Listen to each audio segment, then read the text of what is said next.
পৃথিবী গোলাকৃতির।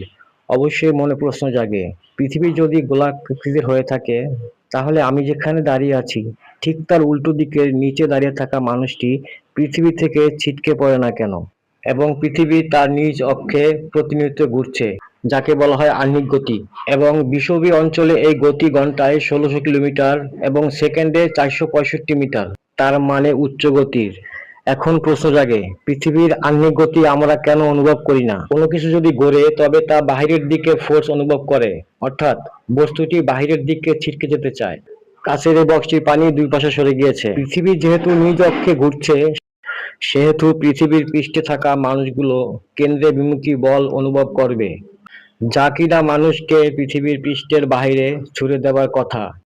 প্রশ্ন, মানুষ পৃথিবীর বাইরে ছিটকে পড়ে না কেন? এই সকল প্রশ্নের উত্তর নিয়ে আমি মাসুম খান আছি আপনাদের মাঝে। ঠিক একইভাবে মানুষ পৃথিবীর পৃষ্ঠে আটকে থাকে, তবে মানুষ এবং পৃথিবীর মধ্যে যে আকর্ষণ কাজ করে, একে বলা হয় মাধ্যাকর্ষণ বল। এই মাধ্যাকর্ষণ বল মানুষ এবং পৃথিবীর কেন্দ্র বরাবর কাজ করে।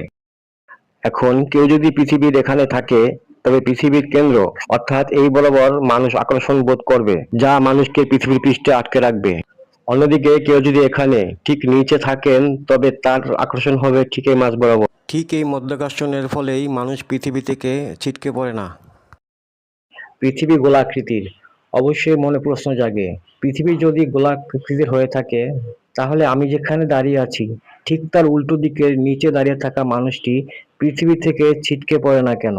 এবং পৃথিবী তার নিজ অক্ষে প্রতিনিয়ত ঘুরছে, যাকে বলা হয় আহ্নিক গতি। এবং বিষুবীয় অঞ্চলে এই গতি ঘন্টায় ১৬০০ কিলোমিটার এবং সেকেন্ডে ৪৬৫ মিটার, তার মানে উচ্চ গতির।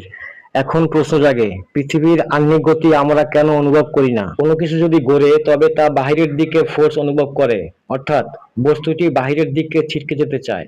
কাছের এই বক্সটির পানি দুই পাশে সরে গিয়েছে। পৃথিবী যেহেতু নিজ অক্ষে ঘুরছে, সেহেতু পৃথিবীর পৃষ্ঠে থাকা মানুষগুলো কেন্দ্রে বিমুখী বল অনুভব করবে, যা কিনা মানুষকে পৃথিবীর পৃষ্ঠের বাইরে ছুড়ে দেওয়ার কথা।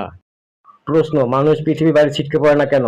এই সকল প্রশ্নের উত্তর নিয়ে আমি মাসুম খান আছি আপনাদের মাঝে। ঠিক একইভাবে মানুষ পৃথিবীর পৃষ্ঠে আটকে থাকে, তবে মানুষ এবং পৃথিবীর মধ্যে যে আকর্ষণ কাজ করে, একে বলা হয় মাধ্যাকর্ষণ বল। এই মাধ্যাকর্ষণ বল মানুষ এবং পৃথিবীর কেন্দ্র বরাবর কাজ করে।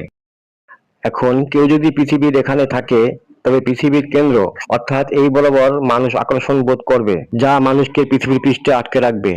অন্যদিকে কেউ যদি এখানে ঠিক নিচে থাকেন, তবে তার আকর্ষণ হবে ঠিক এই মাঝ বরাবর। ঠিক এই মাধ্যাকর্ষণের ফলেই মানুষ পৃথিবী থেকে ছিটকে